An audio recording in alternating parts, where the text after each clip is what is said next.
It's a program that I created years ago because there actually is a program. Excuse me. Oh, I apologize for my. I'm disheveled here today. I threw my back out, so I'm wearing a brace, and putting in my shirt doesn't work too well.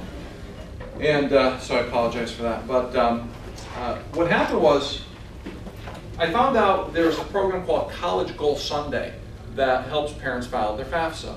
But the problem is typically inner city. You know, it's not our crowd. You know, like it's just not the people who are maybe English is like mine, the second language. And so I asked them if they wouldn't mind having me do that. Come on in. Yes, sure, come on in. Okay. Just grab a document left to right. Fantastic, thank you. And so I said, I'd like to, you know, with your backing, bring this to the suburbs because I've been doing this for 25 years. I'd like to help people file their FAFSA. And they're like, no. I'm like, really? You people in the suburbs need the same help, you know? And they said, no, so I can help it myself. So. I'm glad you are, because Mary Spiegel told me about you. I'm sure you know. Yeah, no, very, very well. Yep.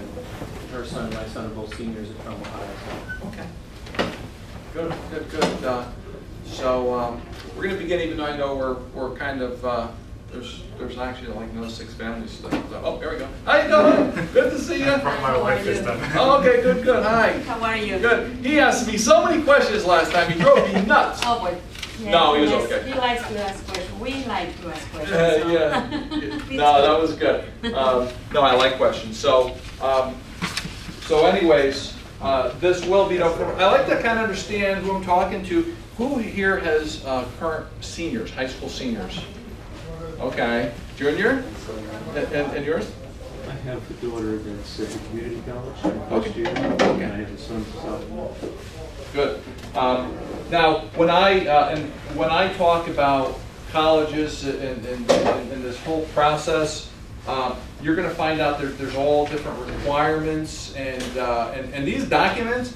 By the way, I gave you something that's really unique. It's called a College Board Profile Form. It's the actual form. I just hot off the press, right off the internet, and I'm going to go through it so that when you're done here, you're going to know exactly what you need to do, but you're still going to be left with some questions. By the way, this is open forum. You can ask me a million questions. Now, the 400 slides I have to go through, no, I'm kidding. Really, if you ask me a bunch of questions and out of like 20 slides have I go through 10, I'm okay with that, you know, because I'd rather answer your questions. I will get to the important stuff, but it's always, you know, what about me? What about my particular situation? So even though I'll be talking about generic stuff, you have to know how things affect you. So I have no problem. If you ask me all the questions, I'm okay with that. He did. I did. Last week he drove me nuts. Saturday. He's back again. He didn't ask me enough. Was that enough, see? Right? So, actually, if you want to know anything about SATs, can I give you a plug? Okay. He's the SAT guy. So anyway, again. Press, I thought you should hear it. Oh, okay. All right. So I've given you a lot of stuff that you can take and you know, bring home and really learn from it. And you're going to find, unfortunately, that a lot of stuff I'm going to tell you will not be told at high school financial aid nights. Just won't. Same presentation I'm giving you, I give it to high schools. And the reason why it's not told to you is they typically bring in a financial aid officer from a college. It's like bringing the IRS to your tax planning party. You know, they're not going to tell you the stuff you really want to know. So again, I've been doing this. Well, I'll introduce myself. I've been doing this for 25 years. It's hard to stump me. It really is. But ask away. So I'll get to the registration form in a minute. But you know, it says how to pay for college without going broke. College funding. Get it? Funding. How are we going to pay for it? And financial aid for middle and upper middle class families. This is not a course about getting Pell Grants, okay? So Pell Grants are for low income families. And most of the people I work with are in the middle or upper middle class. So, who am I? Lifelong resident. Anybody here a lifelong resident, Trumbull? Lived here a long time? My God, Trumbull was like Mayberry RFD in the 60s and up until the mid 70s, and it's really changed. So I obviously went to Trumbull High. I've been doing this since '87. Okay, pre-computers, right? What does that mean? There's a lot of stuff I had to learn manually, okay, through the School of Hard Knocks since then. Now there's a lot of information on the internet. And by the way, I have a lot of stuff that I can bring to you, whether you have someone who's got a couple of years to go. There's key statistical information that the colleges put out that you need to know where to get it, what it means. Why? Because at some point, what we want to get to is two things here. One goal is to figure out, are we eligible for aid, need-based aid? Do I have a financial need based upon that cost of that school, my income, and my assets? What are the things that can disqualify me for aid? And if I'm not eligible for need-based aid, can I get merit money? Is there a way that a college will discount, right? And what schools maybe don't discount? Some colleges, give an example, Ivy League schools, they give no merit money, it's all need-based. So I don't care if you bring the A+, 1600 out of 1600 SAT, forget the writing, right? Okay, for most people, 1600 point SAT, and they go, well, we'd love to have him or her here, but mom and dad just make too much money, and you're not getting a dime. Take the same student, bring it to, let's say, second-tier college, great college, and they go, whoa, we love you. We'll pay a lot of money. We'll discount heavily for you to come here. Okay, so you're going to find that there are so many things that drive whether we get discounts or not. We're going to go through the process too, because that's a big reason why people miss it, or miss out on aid, is they don't know the process. I created some proprietary college funding software that helps me help parents figure out how we can pay the bill. We got $500 a month, we've saved 10 grand, it's not enough, we know it, and we've got 2 or 3 kids to educate, and no one there is to help us figure out. That's what I do. And it's a big problem because the colleges will still let you borrow yourself. They'll still let you, even lenders will still let you, believe it or not, even in today's age, let you borrow more than you can afford. Your kid gets educated, and then you have to pay the bill. Or you wind up getting loans, for instance, like Sallie Mae, and they'll let you borrow and not pay a darn thing until they graduate, and you're on the hook. And if you think the loans are in your kid's name, not happening. You have to May I co-sign. have attention, please? There's a Honda Pilot parked outside that's occupying 2 spaces. There's going to be a lot of meetings tonight. Please move your car a little bit. Thank you. Okay. So that's a big problem today. Is, people are really going in way over their head, not realizing the impact of what they're about to do in terms of borrowing.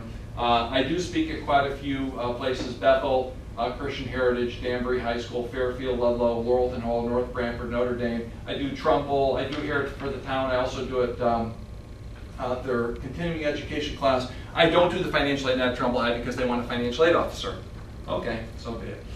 And obviously, yes, I established this free FAFSA night where I do it for 3 high schools. I do it here. I do it for Laurelton Hall as well, where I help you actually file your FAFSAs. You come in here and the computers are set up. I prepare you so that when you come in, it's harmless. You're in and out less than an hour, and it's going to be a piece of cake. Okay, so that's what this registration form is for. We'll go through a few other things. So that's me. The college financial aid rules: how to make them work for your children, preparing for and paying for college. Right? Not just about financial aid. We got to figure out and pay the bill. What parents and grandparents need to know to protect your estate and standard of living. Why did I bring grandparents in here? Right? You know, don't say it. Well, one of the problems is sometimes we have taken over assets of our parents. I got one of those calls today, unbelievable. And what winds up happening is when we fill out financial aid forms, they want to know where all your assets are. So if you've taken over your parents' home, if you're on your parents' assets like a checking savings account, you're supposed to put it down. Legally, it's yours. Okay? So if that's the case, you need to talk to me because that could be a really bad problem for you. Another problem, God forbid a grandparent passes away while our kids are in school. Think about how many years you can have kids in school. If you have 3 kids and you got an 8 or 10 or 12 year span and your parents still alive and they pass and you get inheritance, you're probably going to lose a piece, if not all, of your aid. I have a client that an uncle Emil passed away, sidelined me, wasn't a grandparent, and was left the house for $350 and $100 and some odd thousand in the bank, getting $26,000 from Villanova. If they didn't know me, they would have wound up reporting those assets, lost their aid. It's like giving your inheritance to the college. So there's all these inroads and things. What I'm going to be doing tonight is giving you things to think about, questions you need to ask that you would have never have thought of. So it's about the process, it's about the rules, it's about how to understand the schools and how to understand how we going to pay the bill and what way shouldn't we pay the bill.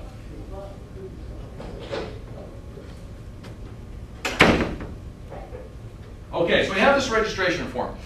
What's it about? Well, if you want to do the free FAFSA program, I have limited time, right? I do it for 7 hours on a Saturday, first or second week of January. Sign up here. I prep you. You come to the class. You'll be in and out and out. I have some things I don't do anymore. I used to use a guy first. Sorry about that. For some SATs, I don't really do that anymore. But I run what's called your EFC, Estimated Family Contribution. So you need to know that. Why? Well, if you know your EFC, Estimated Family Contribution, you will know what to expect they'll expect you to pay. And when you don't get the money you expected, you can appeal it. So and there's two formulas. There's a federal formula for determining what they feel you can afford to pay. And then there's a private school formula determining what they feel you can pay. And they ask different questions. We're going to go through that profile form, and I'm going to answer all those very specific questions as we go through that. So now that's why I have to do that. I could talk for 2 hours, 3 hours, 2 days, but if you don't wind up knowing what your family contribution is, you're still kind of in the fog as to what should I expect. So I have to do that for you. I run what's called a preliminary college funding analysis, which is, okay, based upon my $500 a month and my $10,000 saved and 3 kids, is there a point where you see that I'm going to have a problem? I've been doing this for 25 years. I'll be able to figure it out really quick. It also gives me an idea, is there something I can do to help you and help your kids? Why? Because at some point you're going to get an award letter. And I would like you to know now what your bottom line is. In other words, if we have a $60,000 for school that comes down to 30, can we afford the $30,000? Right? So that's where we need to get to. You need to, as a parent, to be able to guide your children and manage their expectations so that they know what the bottom line is. Not just because they got accepted that they're going, but yes, you got accepted, and when we get the award letter, if we don't get them down to this price, we can't do it. When do you have that conversation? Now, not next April, okay? And so those are the kind of the key deliverables that I give you, okay? And it's your call. If you want to do it, give me the registration end of the day. If you don't, that's fine too. So what happens is, we're going to do some important stuff, right? Expensive decisions for our lives, our kids. And so what do we do to prepare? Well, we have our kids do SAT prep. We do our college searches. And we do our visits. We do admissions applications. Parents, seniors, you know what I'm talking about right now. We apply for aid, we get a bill, and we figure out how we're going to pay for school. It's backwards. This right here really needs to be number one. We need to figure out how are we going to pay for this, right? What's our comfort level, right? And then, now, for parents of juniors or younger, when I help someone determine this, it drives us in our decisions of what colleges we want to look at, right? Why look at a college that happens all the time? We wind up looking at expensive schools, and then we're finally going, wow, we're going to Southern. Not to say Southern's bad, it's not. I'm just saying that we spent a lot of time, money, and energy looking at colleges we're never going to be able to afford. So let's figure that out in advance so that we don't wind up kind of being painted into a corner. So there we go, paying for college, number one. So how do we pay for college? Well, basically 3 ways. We've got assets, and I'm going to work, that's the meat and potatoes. We're saying assets are disqualifiers for aid. So we need to figure out if we have money and whose name is it in, how does that disqualify us for aid? And more importantly, what can we do legally, morally, and ethically, very important, to get around that? But more importantly is to say, does it make sense? We're going to go through some of what does it make sense. So you say, oh my God, I got $20,000 in my son's name. It's going to hurt me. $20,000 is going to cost me $4,000 a year in financial aid, so it's 16 grand over 4 years. How you doing? Hello. Good, good. Actually, I'll give you a packet. Okay. All right, let's see here. I think it's right there. There you go.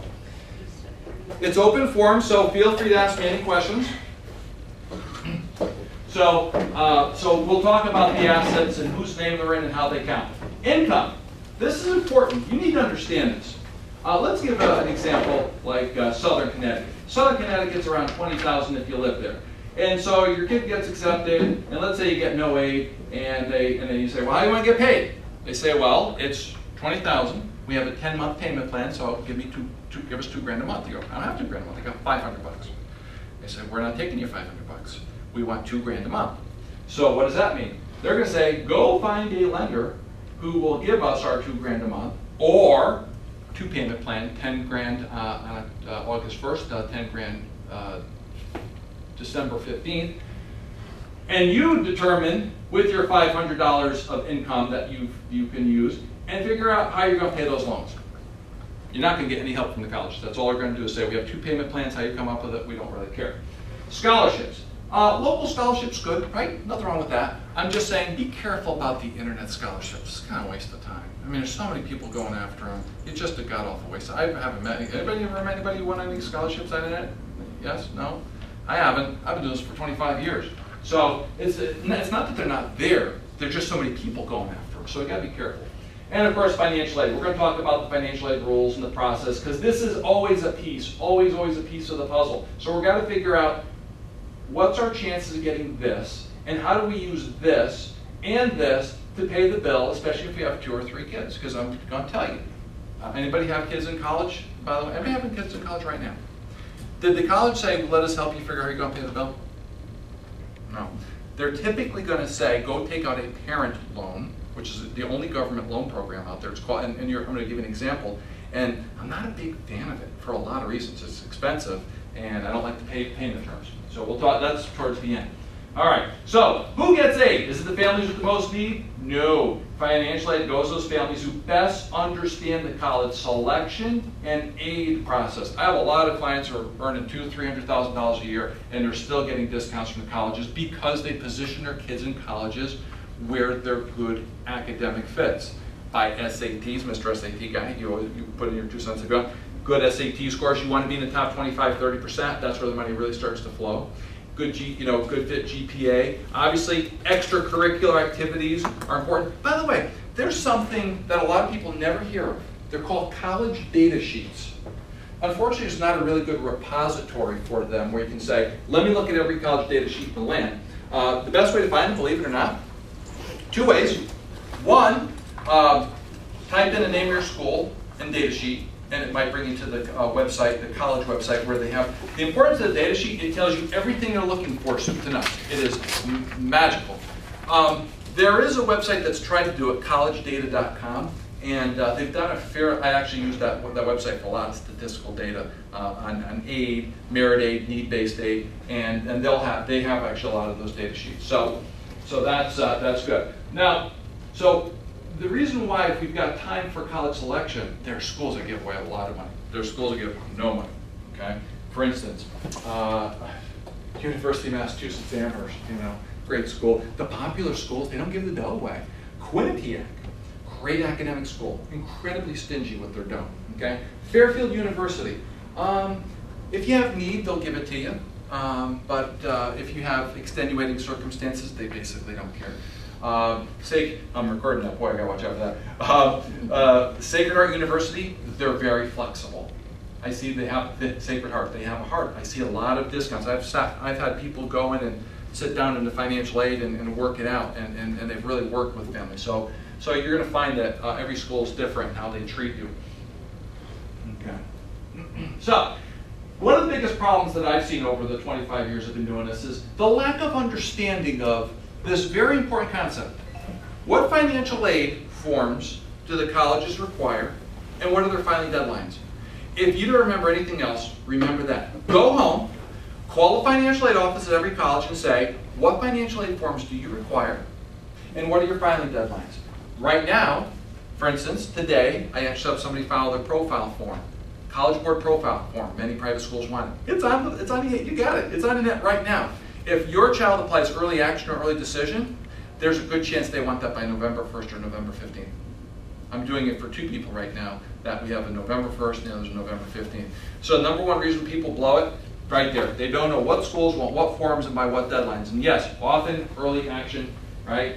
Applying early action, and I should say early decision, can change the filing deadlines and often does. So we're going to go through and say, okay, what are some of the forms that we have to deal with in the process of why they do things and why they do it. So let's start off in January. Pull out, you've got a page, a FAFSA page. And if you think you're going to get help from the government, that's pretty funny. You're not. Okay?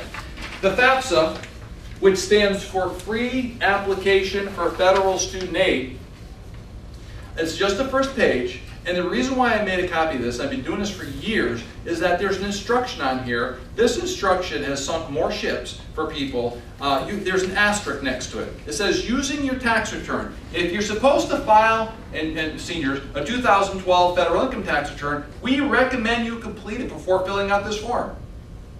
Problem? Everybody catch on a little problem with that little statement? Not done yet. Bingo.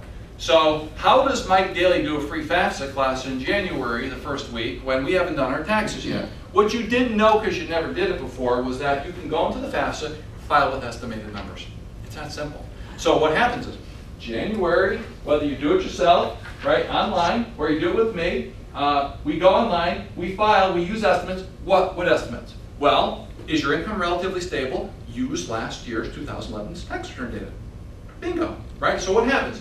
After we do that, we get something called a student aid report.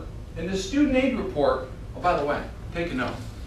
The student aid report is emailed to somebody. On the first page of the FAFSA, guess what it asks? What's the student's email address? Do not put your student's email address there. What are they going to do with this information? Put your email. What I find over the years is that, and I had somebody sitting there a few weeks ago, and it was great because they'd already been through this process twice. And they said, we don't ever get an email. I go, if you didn't get an email, that's a problem. And they go, we didn't even get aid. And they go, see, there's the problem. People don't even know you're supposed to get an email from the U.S. Department of Education say, your EFC is in this link. Go pull it up. What's the importance of it? The importance of it, it tells you the information you put in to make sure it's right. Is it possible you can make a mistake? I had a lady who actually, about 5 years ago, she had 25 grand in the bank, and her EFC was supposed to be like $17,000. And she emailed me with a frowny face and said, oh my God, my EFC is 28,000 bucks. I go, you made a mistake. She goes, no, I didn't. And I said, yes, you did. Send me your student aid report. She had 25 grand, she added an extra zero and she punched it in. That's 250,000. So, wow, here's what we need to do. Thank God. See, if she did know her EFC, she would have not gotten aid, not known why. The guidance or the people in the financial aid office don't call you and go, hey, by the way, do you really have $250,000? No, they don't do that. But by the time, they probably would have figured it out at some point, but by the time they do, money's already given away. So, yeah, we file in January, we use estimates, we use our email address, not our kids. And then, when you get your tax return done, you go back into the FAFSA online and you update it. If anybody has income that's really different year to year, talk to me. I'll tell you how to quickly and easily figure out what's the difference. You know where your income's going to be, but you don't know what your taxes are going to be. It's real easy to figure out with one equation as to what your taxes would be on an estimate. So if anybody has that problem, let me know. So what happens? So we refile our student aid report once our taxes are done, and it goes to schools, right? And then they send you college acceptance. But let's take a step back. What's neat is only 1 month a year I get to say, wow, we're right where we should be, right? Because I'm doing this is the same in January. In October, the profile form comes out. And the profile form is a very, very critical form. That's how private colleges give out their grant scholarship money. And most people don't know what it is, they don't know how to get it, and we're going to talk about that. But right before I get to the profile, I want to make one note that you could and should do as soon as possible. See down here, you have this, by the way, you have this process flow chart in your packet. It says, obtain FAFSA PIN number for parent and student. When you file the FAFSA, on the last page it says, sign here, one parent, one student. Well, obviously you can't write your name, so you have to create an electronic signature. It's a 4-digit code. How do you do that? On your process flow chart, it's right here, www.pin.ed.gov. It follows you as a parent forever, and it follows your student through the process. So every time you do something with the federal government, they say sign here, use your PIN number. You can go home tonight and do that right now. It's a 4-digit code, so suppose your favorite number is 4444. That could be for you, and it can also be for your child, because it's going to be associated to 2 different people, so it's okay. Don't use goofy numbers you're not going to remember. All right, now, so... If you have 2 kids, do you still have one FAFSA number or 2 for the parent? Great question. If you have 2 kids, you're going to be doing 2 FAFSAs, because each child, and here's why. You would think, well, why? Because my income is my income. Because they're going to ask for student income and assets. You could have one student who works and one who doesn't. You could have one student has assets and one who doesn't. So each student will need to do you'll need to do one FAFSA per child. Different passwords and different. Well, the PIN number, so you can have the PIN number for you, 4444, and each of your children can have the same PIN numbers so when you register, because they're going to ask you for name, date of birth, social security, so you can just create the same number for everybody. It doesn't matter. Because that 4-digit code is associated to a totally different person. So yeah, that's, oh, by the way, anybody have 2 kids in college at the same time? I will. Three, okay. Here's something very interesting. This is critical. When you have 2 children in college at the same time, your family contribution, which is what they feel you can afford, it drops by 40%. What does that mean? If your family contribution was $20,000, when you have 2 in, your family contribution drops by 40%. That means it goes to $12,000 per child. What's the implication of that? Is it possible that your first child doesn't get the aid that you'd like? It's close, but not good enough. I would go back to the financial aid office and say, I'm not really excited with the financial aid offer, but I'm willing to send my child there. Can you please tell me when I have 2 in school, my EFC goes to, and you're going to know why, because you're going to talk to me, I'm going to tell you what it is and what it should be. Is there a chance we can get some more money from you? It's a great question to ask. On the flip side of that coin, what about your second child who gets this really nice aid package? Is it possible that in their 3rd and 4th year, let's say there's a 2-year overlap, that when your first child graduates, that your aid falls off the cliff? Yeah, because they were basing it on 2 children in college. This is why you need to know your EFC. When you have 3 in, it's like 30%, 30-30. So you know you're paying 40. Your EFC drops to 40% of what it originally is. So these are critical things you need to know because you need to be able to talk turkey with the financial aid officers. And by the way, the more information you know, the better off you are. I hate to say it, they don't really want you to know everything. I'll give you an example. I'm helping a family right now. They hired me, their kid's at Connecticut College, to help them figure out how they're going to pay the bill. The first year, they made their son take out a $15,000 loan on top of a student Stafford loan. We'll go through in a minute what a Stafford loan is. And by the time he graduates, he's got $94,000. And he's undecided. How? Right? Wow, that's crazy. But you know, they didn't hire me for that. So I like to put in my 2 cents, but you know, I try to keep my boundaries. So anyway, I noticed that what they were getting aid didn't match what the school says they do. The school says we give 100% need-based aid. They were paying 37. They should have been paying 26. They're $9,000 over. So I said, I need you to appeal your award. But they hired me and said, we're running out of money. And I said, I will fix that. And we did. But I said, you're also not getting the aid you deserve. And so we appealed it. And I said, you can't use things that let them know that I'm working with you because I want it to come from you. How you doing? I'm not late. Yeah, that's okay. That's okay. No problem. What time did you start? 5 o'clock. So go right there, left to right. And we had this line of money. Did you see guys walking out with empty duffel bags? What would you get, like 10 grand? But I want to know, should the honors stay? Oh yeah, come on in, absolutely. Come on. No, what? Did I say anything good yet? No. So come on in. Just getting real, skin hot. Just getting warmed up. So we appealed it, and they said, where did you come up with this EFC? Because I can actually show you where to go get the EFCs yourself. You don't need me, but what you don't know is what's the implication of the numbers you're putting in. And I had them go on the College Board, we ran the numbers, and I said screen print it and say, hey, you say, according to the College Board, that you meet 100% need. And you didn't meet 100%. We appealed it. They gave another $7,000. I couldn't get them back to go back to last year, another $7,000. Because they now knew what they were doing. If you don't know, is it possible someone could have made a mistake? Yeah. By the way, not all schools give 100% need. Many will give 70, 80, 60. Some schools are stinko. You need to know about that as well. I actually have a spreadsheet I created which shows people how to figure out your EFC, where to get data. There's a lot of great data. The problem? Too much data. So how do we pinpoint the information we need to get to understand what we should expect to get and then figure out how we're going to pay the bill? Anybody who wants that, I'll be more than happy to send you the spreadsheet. It's pretty good. And by the way, I created these boilerplate appeal letters. I appeal everything. Okay, I appeal every single award. And I got about a 50-50 success rate. I will email it to you. And it's great because they're based upon your different situation. Okay, so crazy not to ask, right? Most people don't even know you can appeal. Appeal.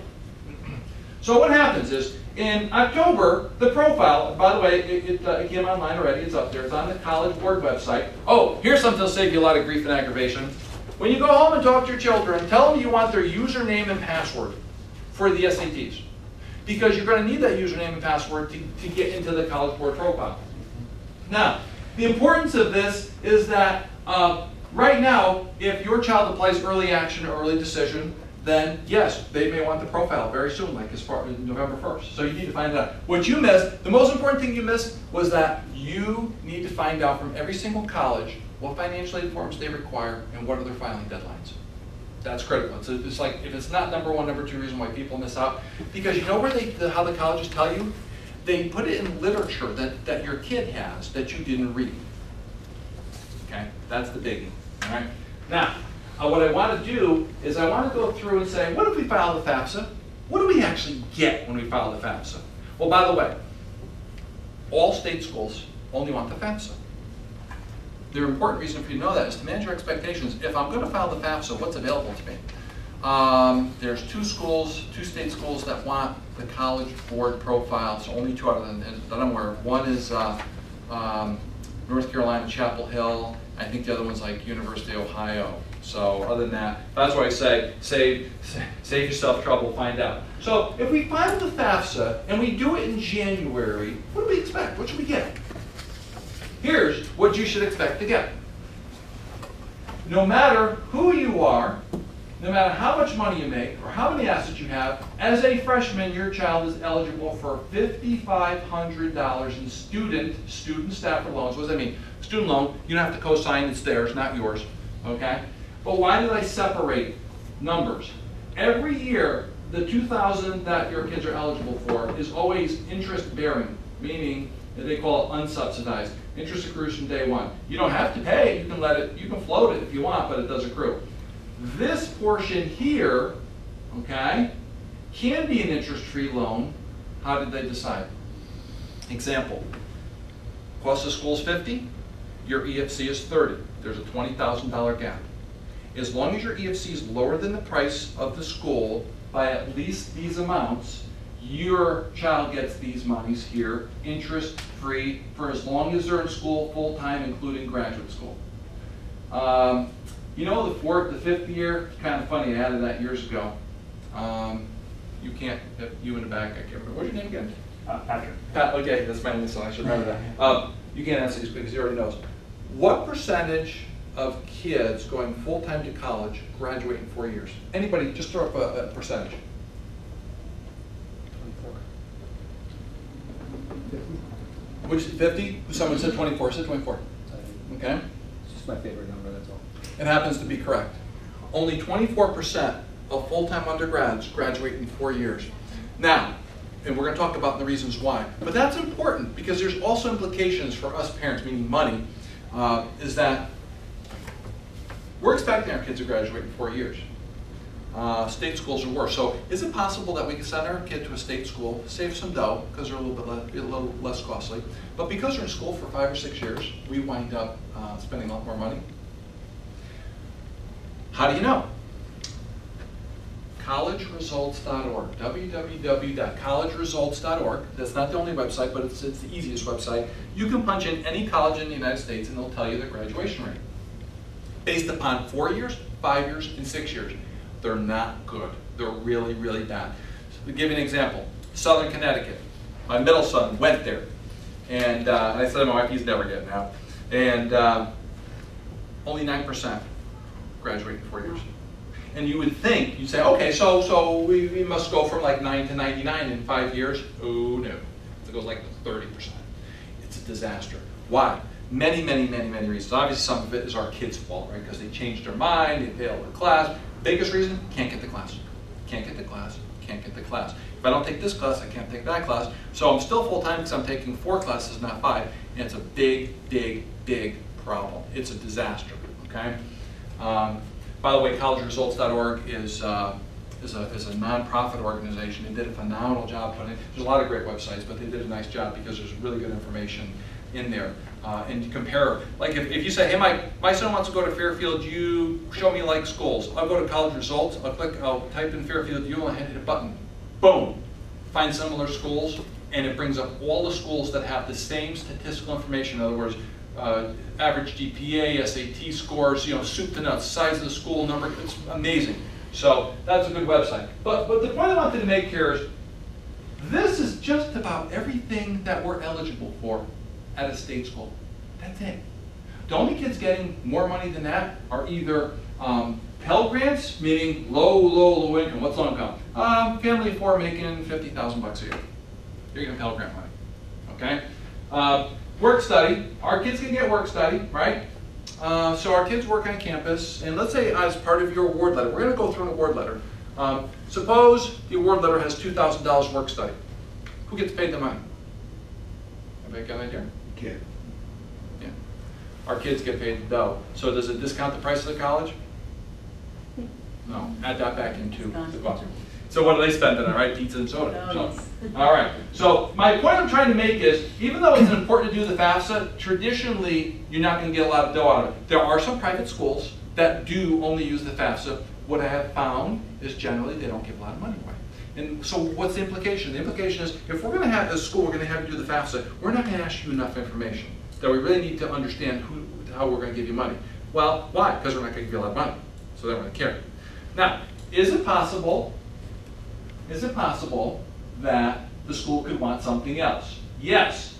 Many private schools say, hey, we don't want the profile form. We don't want that form. We have an institutional form. It's our own form. It's on our website. And that's how we determine financial aid. So you'll know why, because you'll call the school and you'll ask them, what forms do you want when you want them? Okay? This is the #1 reason why people blow it. They don't understand this flow. They don't know what the schools want, right? And then we're going to get into meat and potatoes of like, okay, we do these forms. What are they asking and why? All right? All right. I'm going to go through that. Oh, so just give you an idea of who wants what. State schools only want the FAFSA. Sacred Heart, they want the profile. Fairfield profile. Quinnipiac profile. University of New Haven's a goofy school. So they kind of want the profile sometimes. You got to call our aid office. Villanova says, we're going to drive you nuts. We want the FAFSA, the profile, institutional. Again, #1 reason why people blow. They don't know what the schools want when they want them. So let's talk about the profile form, which is on the College Board website. Yes? I have a question. This looks similar to what my son filled out to register for the SAT. Because they have you do a profile, just Yep. even to log in. Is it the same thing, or is it a different form? Yeah, here's what you're noticing.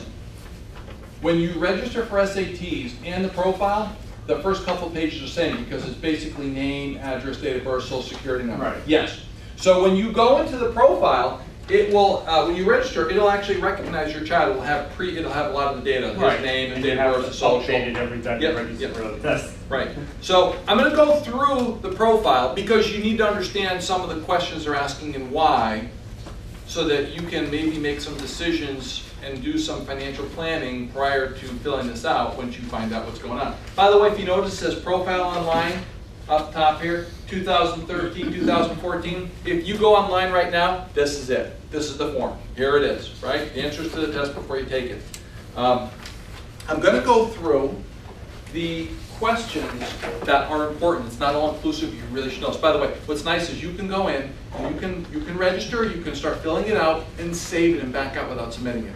I believe it's $14 to register and $9 a school. It costs money, and they want your credit card at the end. Okay. I just did one today. The kid had 10 schools. Ouch, the parent. So. So the first page, I numbered them 1 through 10 in the top right, and then I have my own numbers of questions I want to attack. So let's go to page 2, question 1. Numeric number 1 on the bottom left. And if I lose you, just please stop me. I don't want to lose you, so I will stop and help you.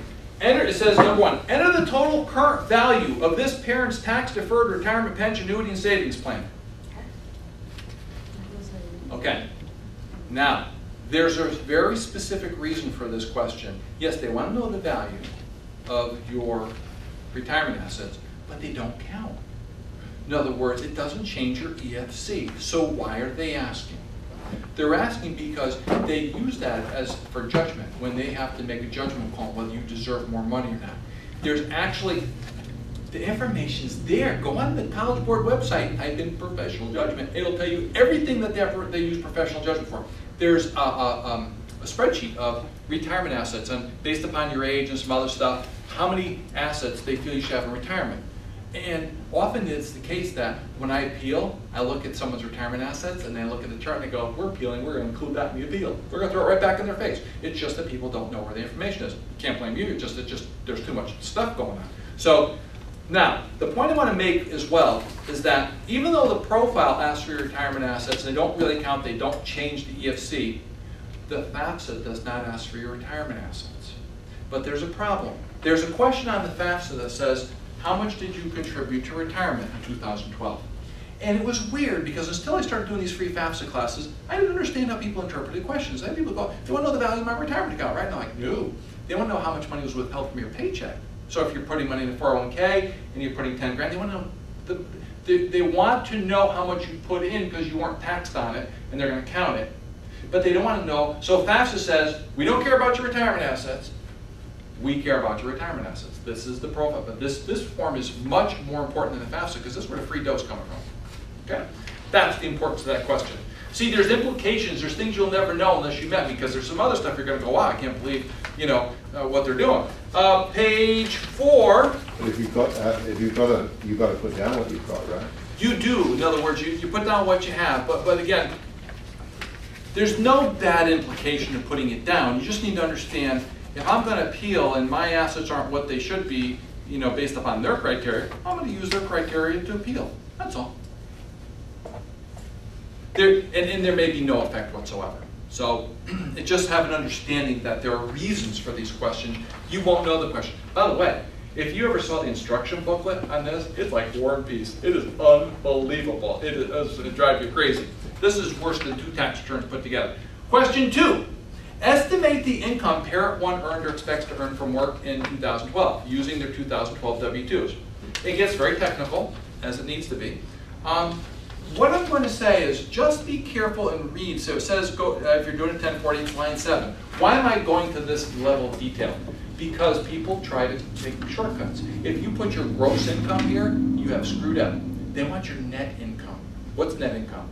I earned $100,000, I put $10,000 in my 401k, my net taxable income is 90 grand. They want the 90 grand, not the 100. If you're not careful, you're going. Why is that important? Because down the road, on the bottom of the page, they're going to ask you for how much money you put in your retirement account. They're going to back into your gross income. So if you put gross income and then put 10 grand, you just increase your income by 10 grand. So that, I'm just saying, be careful. Number 3, enter the amount of child support your parents received or expect to receive. There's some big implications for being divorced and remarried. If you are, so if I'm divorced and I'm not married and have custody of my, in other words, I didn't remarry and have custody of my kids, I'm the person filling out these forms. If I'm remarried, that person I married also gets put on this form. It's a family unit, okay? And what's really fun is that if your child applies to a school that wants non-custodial parent information, they're going to ask, so if I'm divorced, they're going to ask for my wife's information as well. It'll be another form called a non-custodial parent form. And on top of that, if my ex-wife is remarried, they want his information too. What do I say about those schools? Run. Run. They're going to stock it to you. Unless your kid's bringing something seriously good to the table, you're going to go, why did we get an E? Well, because what you just went through. So, there it is. Number 4. Estimate the amount of the deductible IRA. So if you're not putting into a 401k, but you're putting into an IRA, they're going to ask for that as well. 5. Enter the untaxed portion of IRA distributions. We're in a time right now where I see people who are removing money from 401ks and IRAs at bad times, and they count it as income. So if someone has to do that, I'm going to appeal it right up front. Before my kid even gets accepted, I'm going to the financial aid office and say, I have to take money out of my retirement account, okay? And I don't want you to count it against me. Will you win? I've won some, I've lost some. But here's something interesting that people don't know as well. Sometimes people have no money for college, right? That's a lot of people. And so sometimes people go, I'm going to take money out of my 401k, or I'm going to borrow. what you may not know is that if you use IRA money for college, you don't get dinged your 10% penalty. So some people, I don't like to do it, I don't want to do it.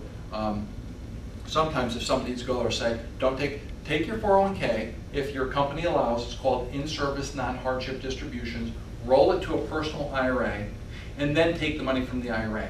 You'll pay taxes on it just like everybody else, but you're not going to get your dinged your 10%. Okay? Just an option. Not a great option, but it's an option. Okay? Number 6, here you go. Enter the amount of payments paid directly or withheld from earnings to tax-deferred pension and savings plans. That's your 401ks, your 403bs, 457s if you work for city or state. And so again, if you put gross income up top and then you enter that, you just shot yourself in the foot. You doubled up on your retirement contributions. So not good. All right. Now, page 5, at the bottom, I wrote 2011. They're going to ask you to not only put in 2012, but say, could you go back to 2011 and tell us what you earned? Now think about it. If you're but by the way, you're estimating this too, right? Because we're doing it now maybe. Or, I'm not saying you have to. But anybody's kids applying to Roger Williams?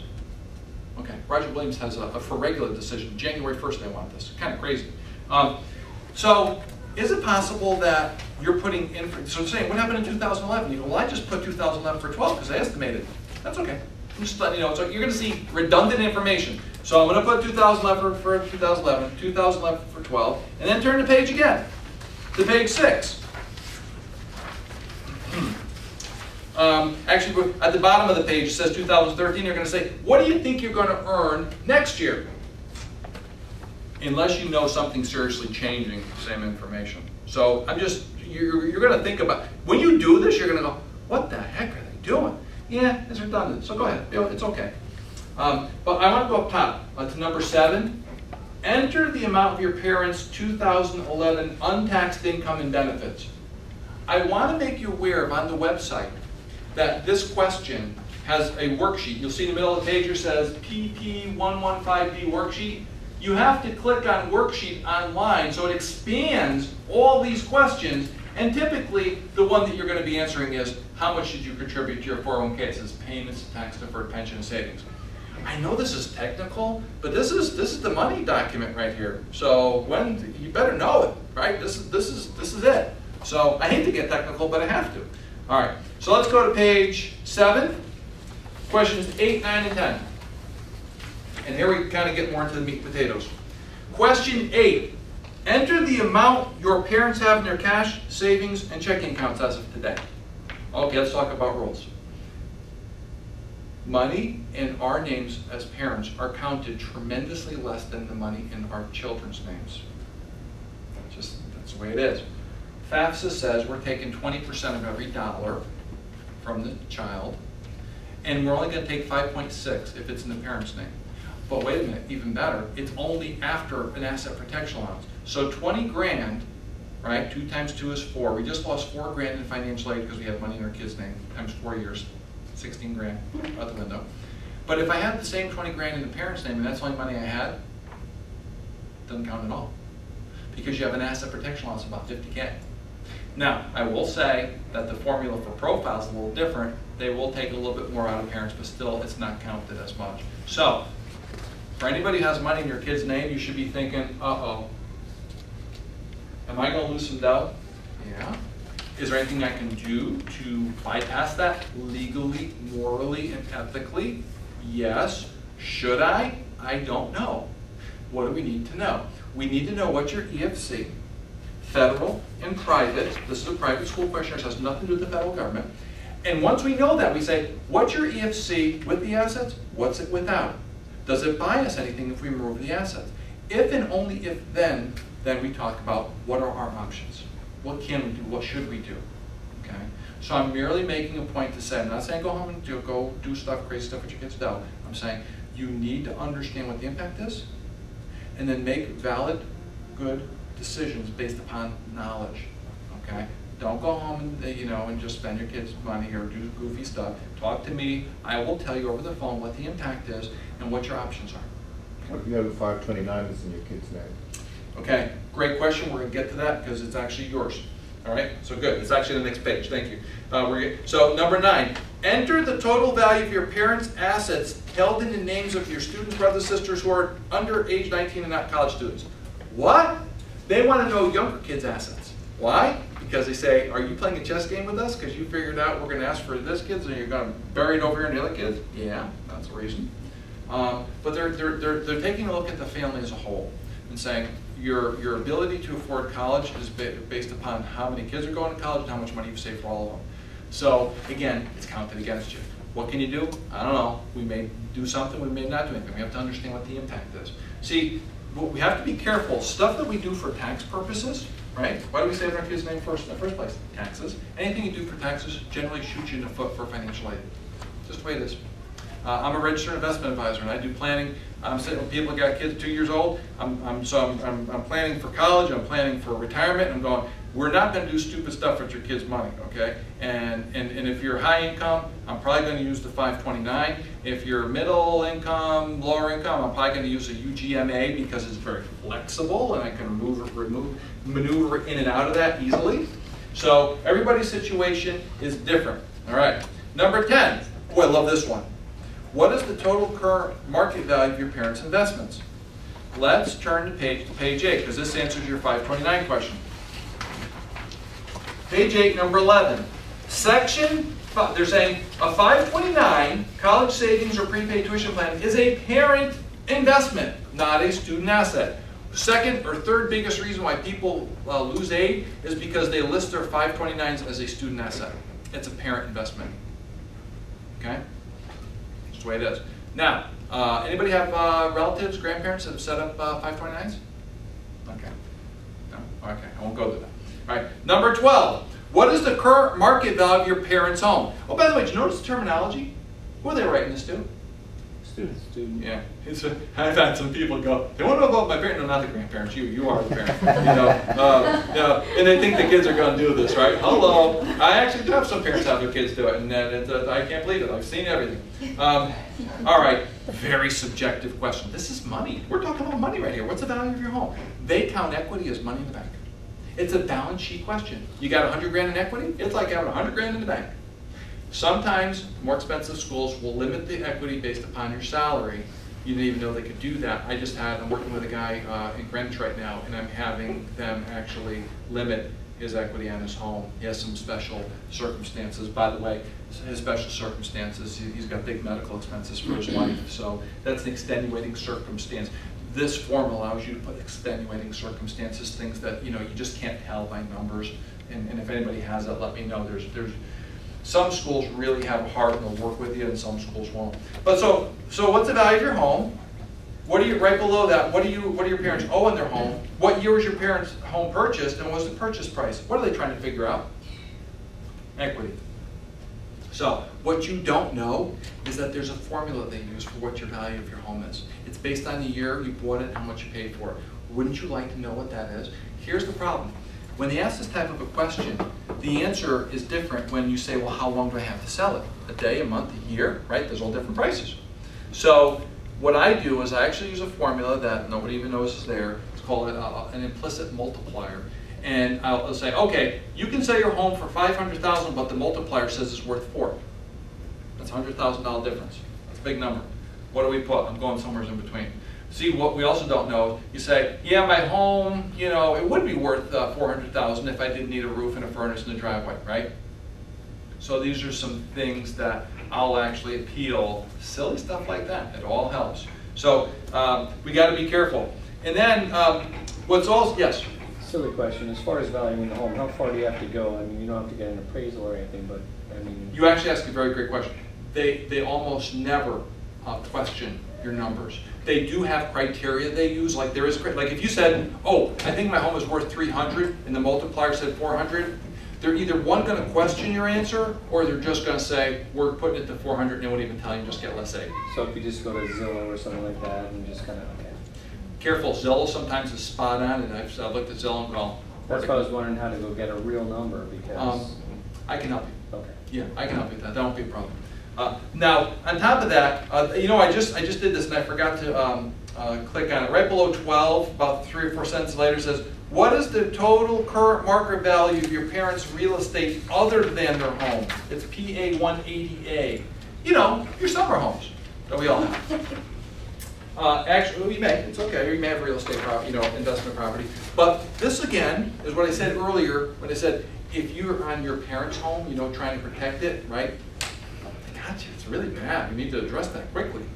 That could be problematic for you. So that's just a point I wanted to make there. Page 9. Question 13. We're getting close. What is your parents' monthly home mortgage payment?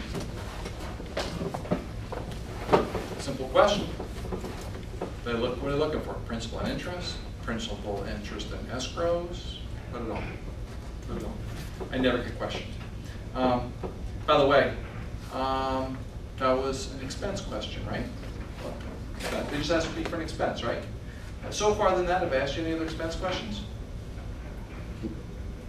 No. They don't care. They don't care about your auto loans, your credit cards, or any of that stuff. I do. I do. So it's very lopsided. They're asking for income and assets, but not your expenses. So, you know, you may see a little bit of a slant between me and a financial aid officer. Financial aid officers are trying to assess your ability to pay, and that's what they say, but they're really trying to get as much money out of you as they can. I'm trying to help you keep your money, okay? These are rules that they created, the government, the schools, and it's very, very lopsided. And by the way, when you submit this form, do you know what your EFC is going to be? Nope. You know why? They don't tell you. Don't you think it's important to know? If they're assessing your ability to pay, but they're not telling you, I will tell you. Once on the phone, I'll say, based upon the information provided me, your federal EFC is this, and your profile EFC is this. And we can do this, this, and this to lower. Or no, we can't. That's important for you to know. How do you talk turkey with a financial aid officer if you have no idea how they're assessing your ability to pay? Kind of silly, they wouldn't tell you, right? Federal government does, but they don't. All right? How would you know? How do I know? Yeah. They're known formulas. It's amazing the information that's out there, and just we're never told where to go look. Can you imagine a financial aid officer saying, "Oh, go on a website and run the profile formula"? They're not going to do it. They're protecting their own interests. It's amazing. That's why I do this. Actually, some of the smart high schools who've called me in to do this do it for the right reason. They're trying to give good information to their parents. A lot of high schools just go, "No, financial aid officer," and you learn nothing. Okay. So is everything on the expense side just an extenuating circumstance or something you have to go back and use for appeals and whatnot? Yeah, you know, thank you, that's a great question. Here's why. Sometimes expenses are no fault of our own.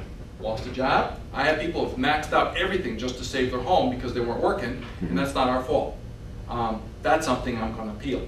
But if you do live a lavish style, that's your problem. But they don't care about your expenses. Point in case.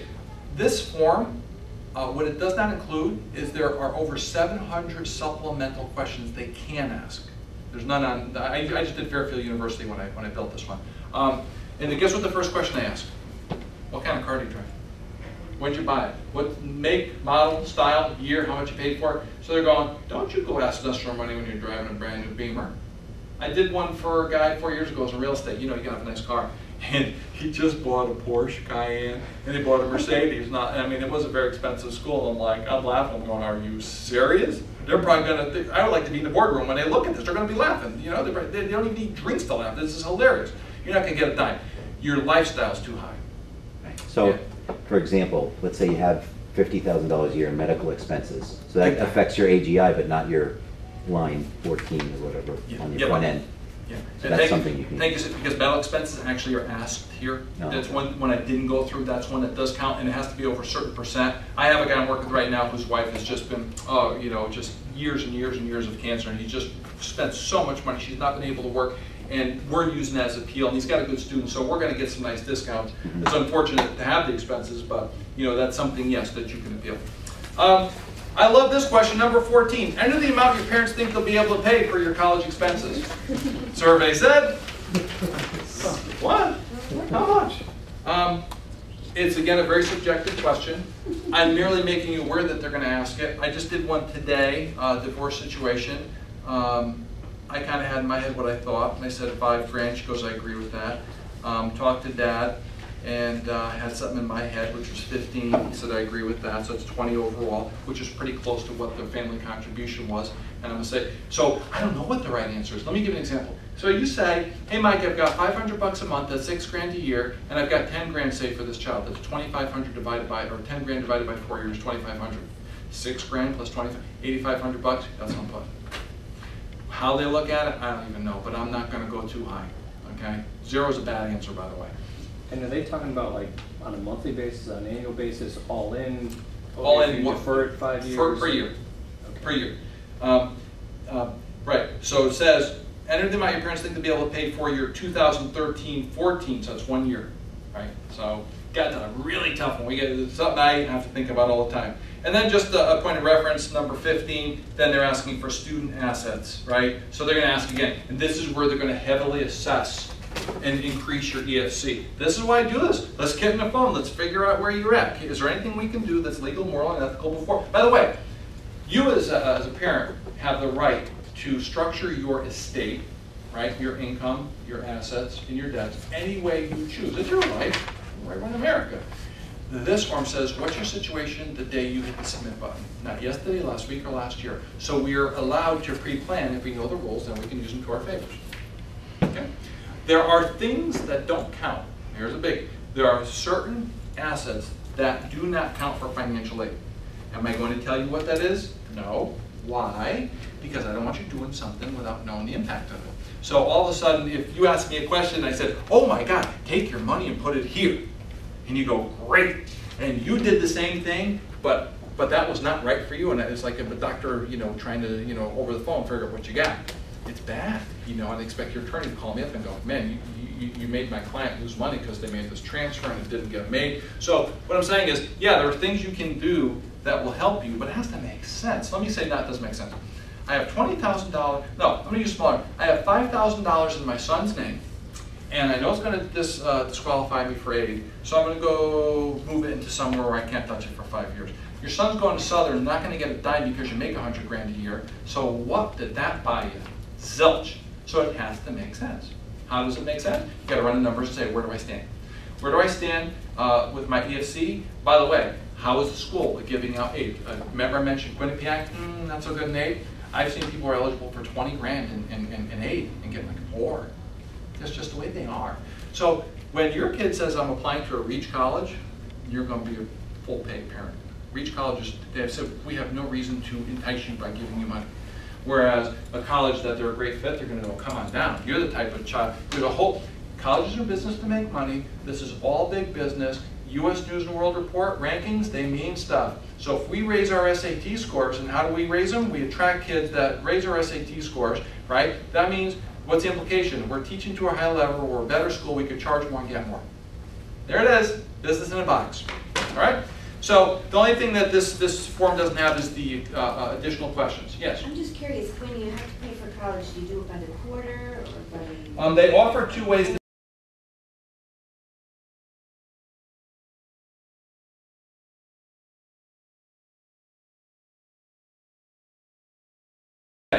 Thank you. What they do is they say, option 1, let's use Southern, 20 grand a year, give us $10,000 August 1st, and give us the other $10,000 December 15th. And you go, well, I don't have that kind of money hanging around, especially for the 5 or 6 years it's going to take my kid to get out of it.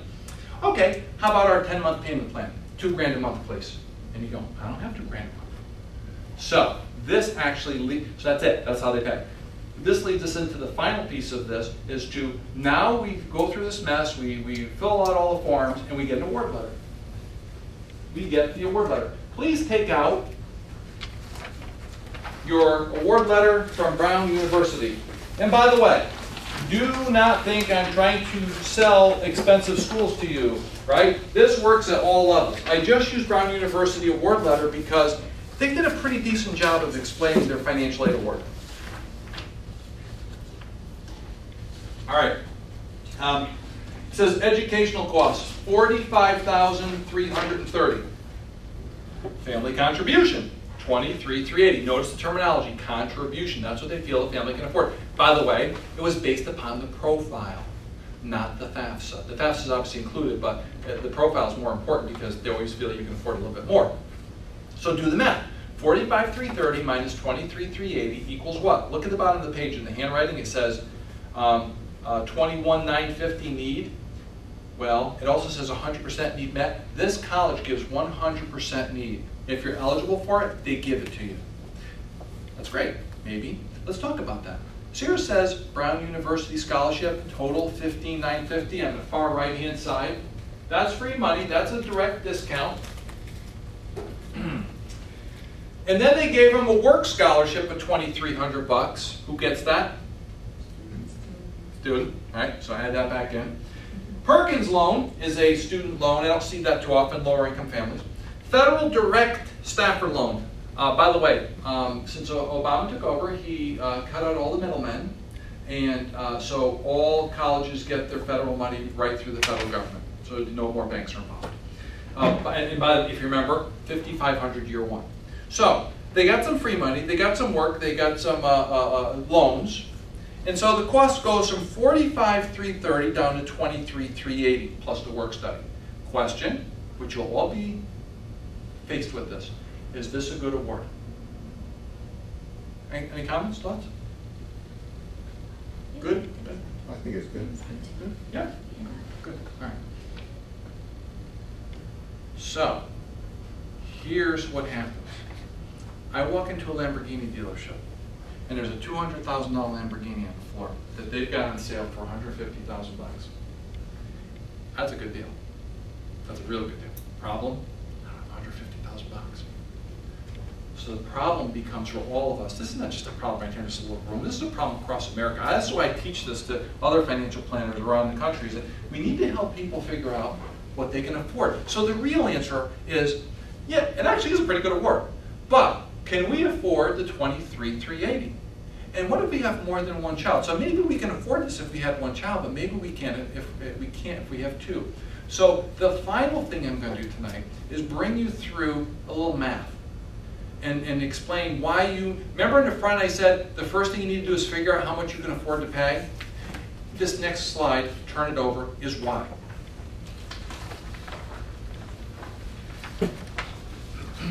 This spreadsheet represents a real dilemma, a dilemma that a client hired me to fix and said, Mike, my kid got this award letter and we don't know if we can afford this college. What do you think? I said, okay, what did the school offer you, right? Well, they said go take the parent loan for the difference. So you know, it's all right, let's do that. So you go borrow 23, it's really a couple grand more because of the work studies, but we'll make believe the kid's gonna earn the money and give it to you, okay?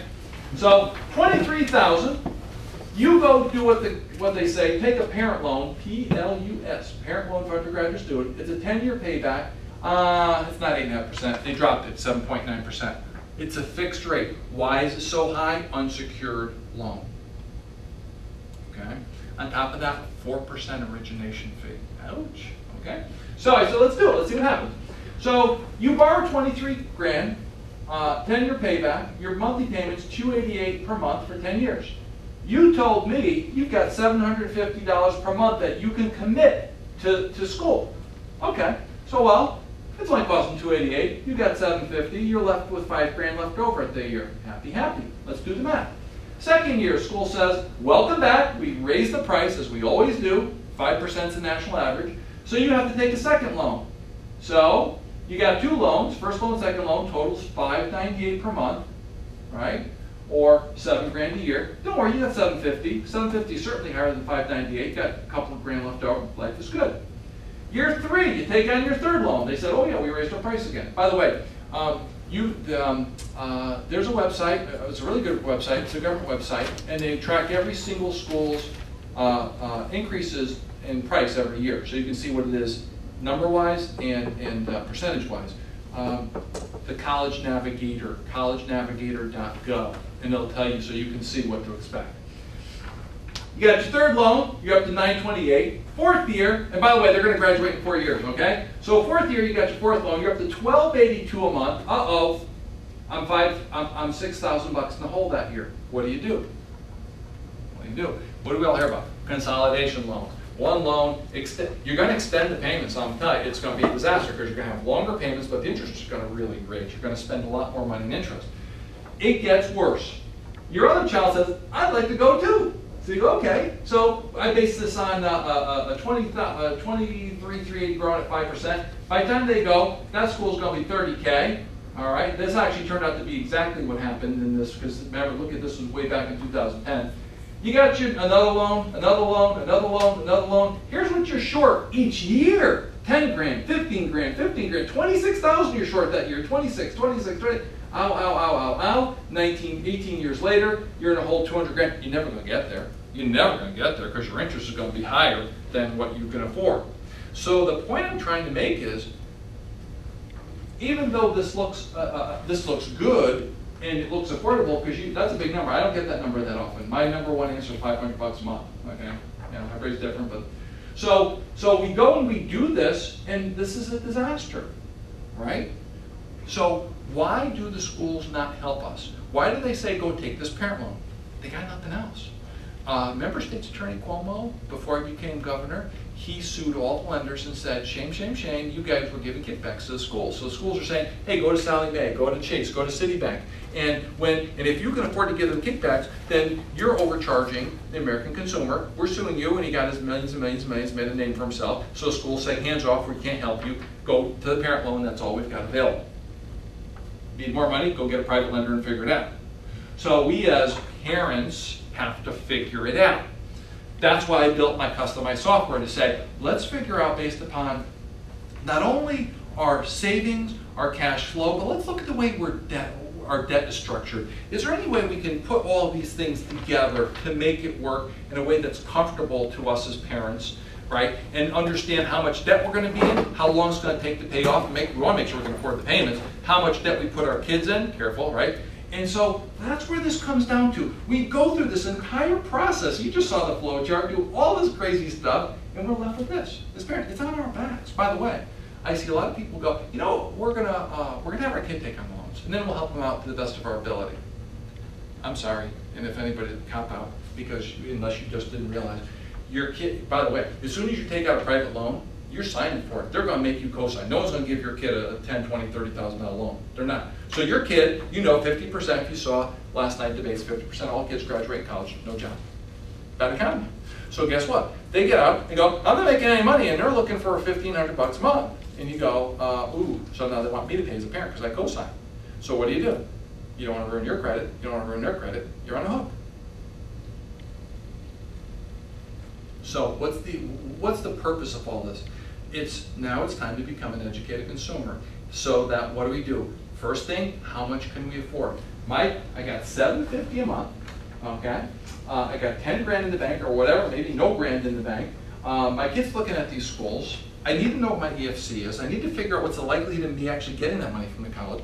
And then to figure out how I'm going to do this for all 2 or 3 of my kids, right? So that we can actually live in our home, maintain our lifestyle, and be good consumers and know. And by the way, yeah, if we have to ask for more money, we're not going to be apologetic. We're going to ask for it because we're not going to let the colleges. You know, it's burying our states. We're killing our lifestyles in our states to put our kids through college. And yeah, I have 3 kids and I love them to death, and I probably spent way too much on my kids than I'd like to. But you know, I knew what I could do. So we have to be responsible. Why? I don't want to live with my kids when I retire. I want to keep my house too. God forbid I lose my job while my kids are in college. So how to be responsible? I will give you all the information you need in a set order so that you know exactly what you're doing and exactly how you're doing it. Good, because they're going to kick me out in 10 minutes. Just a phone call, a little bit of pre-work. And I'll help you out. By the way, and on top of it, if you want nothing more than do the free FAFSA, fill out the registration form, say I'm only interested in free FAFSA. I'll prompt you for when we're meeting. I'll have you pick a time, and I'll tell you what you need to do to prepare. Yes? Just something you touched on a little bit about recent changes to student loans, and there's something that I had read about, and I think it's extremely important. I want to see whether or not what you knew about that was. Okay. Now that student loans are direct, yeah.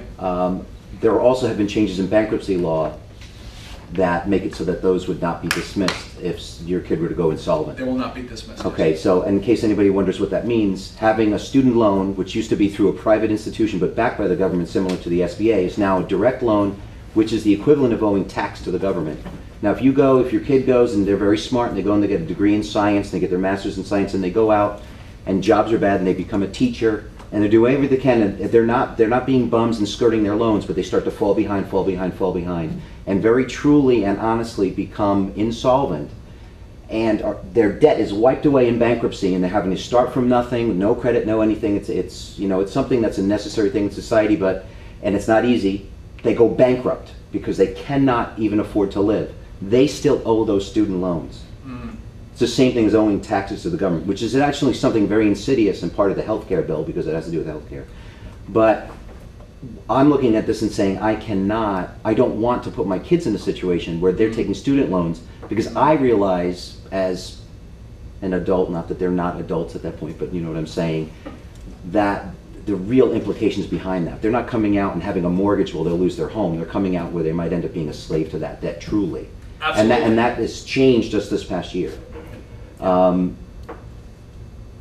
What is what I had heard, is that the case? It is the case. Okay, so Can't go away. Matter of fact, I know someone who will wind up having some of their Social Security benefits taken from them because they co-signed a loan. That someone left school. It was actually a grandparent, and the kid dropped out, and he's on loan because he signed the parent loan. and at that point, the government doesn't care if you can eat. That's right. So I mean, if you have loans and whatnot, and you get into a situation and you have to go bankrupt, even beyond that, if you own those loans, you own them to the point where They're yours forever. you're stuck. Yeah. So that's why I do this, to make sure we as parents don't get in so far in over our head that we go, what did we do? It's because you get no guidance, no help from anybody. That's why, it took me about 3 years when I started this in '87, 3 years to understand. And people are calling me going, I love your program. I was a financial aid guy, that's what I did. And, in the planning, they go, we're running out of money. Can you help us? I'm like, no, I can't. They go, so we have a problem. And then I couldn't find any software to do it. So I had actually paid an actuarialist, actually somebody who graduated from UConn. That's a great degree. You have to be pretty damn good in math, obviously, to build the software for me. It's all formula driven. So why? So I can advise people and say, here's the scoop. You're going to go into X amount of dollars in debt in so many years. It's going to take to pay off. What's the impact? Do you want to do it? And by the way, is there a better way to do it? Why? So you can help your kids and do the right thing. I need to end it. Again, I'll answer a million questions by email, by phone. Give me the registration forms. I'm actually going away Saturday for a week. I'm going to be off the grid for a week. So I may not be able to get back to you until I get back, which will be probably October 30th. And then we'll get on the phone. I'm not a big phone caller. I don't have time. I do 4 high schools right now. Email. I will email you. We'll get on the phone. We'll schedule a date. I'll tell you what you need for the call, and I will do the analysis over the phone for you. Okay? All right? Have a great night. I wish I could stay longer, but they will throw me out. Okay? Now, by the way, I wasn't here to depress you. I'm sure some of this is a little depressing. I'm here to educate you so you can say, we're going, right? I know. Go home and have a chocolate milkshake yourself. With 4 kids? Right. Yeah, so you're depressed, right? Okay, sorry. You know what I say? I joke, have 3 boys. And when they, stuff like that, I go, okay, I made them, I got to pay for them. That's just the way it is. So, you know what? This is all about really understanding rules, regulations, processes, and making good decisions based upon knowledge. The problem is, we as consumers don't have the knowledge because they just don't give it to us. I spent a lifetime figuring this out, trying to say, how do I get this in a format that easily understandable and that can help people more than just, saying, fill out some forms. Fill out the forms, understand what the implication is, and understand what you can afford, and more importantly, want to afford. And then manage your kids' expectations, because what are they hearing? I know from some schools, I'm not going to say which ones, I see kids coming and go, oh, look at all these big expensive schools that mom and dad can't afford. Good academic fits, but never going to be able to afford it. Of course, I'm looking at this school. No, you need to do what's right for you and your family and your child. Have a good evening. Thank you. Thank you. Okay. Very good information. Do we give you these forms? Yeah, the registration form. Just put them over here, flip them upside down, and I will email you shortly. Oh, the registration forms?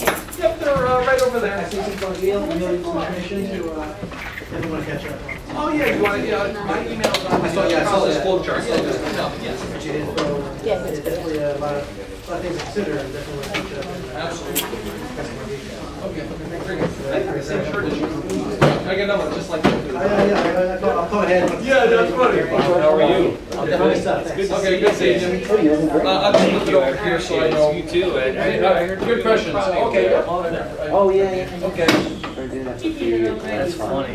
Yeah, that's fine, it's not a time that guys are. Okay. Yeah, We started with Andrew last year. yeah. This Okay, well, good seeing you guys. You Glad you stopped sound like you're by. way ahead of Okay, even all right. I was last year. Okay. And I'm too in the financial advisor, I'll spend time on the college piece, so this is awesome, but, you know, it's pretty extensive and overwhelming. They really is, I mean, I have clients that basically, they've got 4 kids, not to scare you, but they committed to doing it, and they make $350 a year, and they're paying, currently they're paying, they have one who just graduated, one who's a senior, and then twins that are gonna be they're gonna be sophomores. And so now this year alone, they're taking on an additional $105,000. Never hope, in always like- run the numbers, Sure, figure it out so you know they- exactly what to they're doing expect. it. What so I they have am, like if you 4 give me grand. the, I'll make it so you know exactly what to expect. You won't have to guess, wait, hope, or I'll put you in perspective that you'll know exactly what you need, what's going to happen. This way, when the kids go, guess what's going to happen? We You'll know.